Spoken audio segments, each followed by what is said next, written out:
ಸಾಮಾಜಿಕ ಜಾಲತಾಣದಲ್ಲಿ ಹರಿದಾಡುವ ಕೆಲವೊಂದು ವಿಡಿಯೋ ದೃಶ್ಯಗಳು ನಿಜಕ್ಕೂ ನಮ್ಮನ್ನ ಬೆಚ್ಚಿ ಬೀಳಿಸುತ್ತವೆ.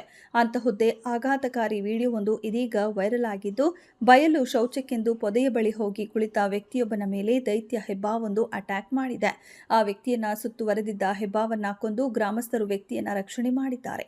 ಈ ಭೀಕರ ದೃಶ್ಯ ನೋಡುಗರನ್ನ ಬೆಚ್ಚಿ ಬೀಳಿಸಿದೆ. ಮಳೆಗಾಲ ಬಂತಂದ್ರೆ ಸಾಕು, ಹಾವುಗಳ ಕಾಟ ಹೆಚ್ಚಾಗುತ್ತದೆ.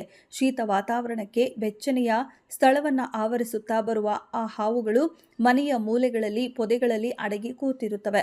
ಹಾವುಗಳು ಪೊದೆಗಳ ಬಳಿ ಅಡಗಿ ಕುಳಿತಿರುತ್ತವೆ ಎಂಬ ಕಾರಣಕ್ಕೆ ಪೊದೆಯ ಬಳಿ, ಗುಡ್ಡ ಪ್ರದೇಶಗಳಿಗೆ ಹೋಗಬಾರದು ಅಂತ ಎಚ್ಚರಿಕೆಯನ್ನ ನೀಡುವುದು ಕೂಡ ಉಂಟು.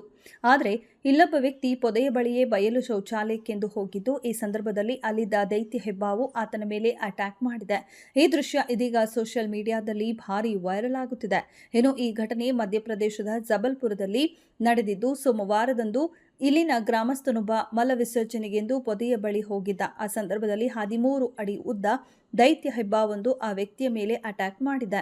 ಹೆಬ್ಬಾವು ತನ್ನ ಬಾಲವನ್ನ ಆ ವ್ಯಕ್ತಿಯ ಕುತ್ತಿಗೆಗೆ ಸುತ್ತಿ ಅವನನ್ನ ಜೀವಂತವಾಗಿ ನುಂಗಲು ಪ್ರಯತ್ನಿಸಿದೆ.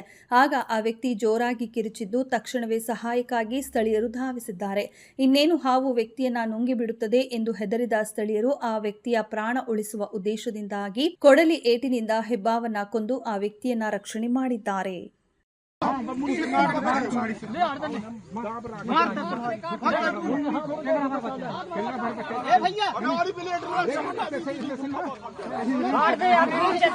अरे ओके हाथ है यार कोई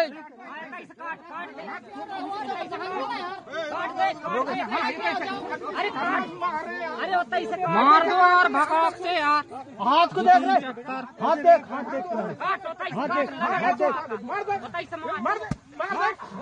जी रुक जाओ और काटो और मार दो और मारो कुल्हाड़ी काट दे गर्दन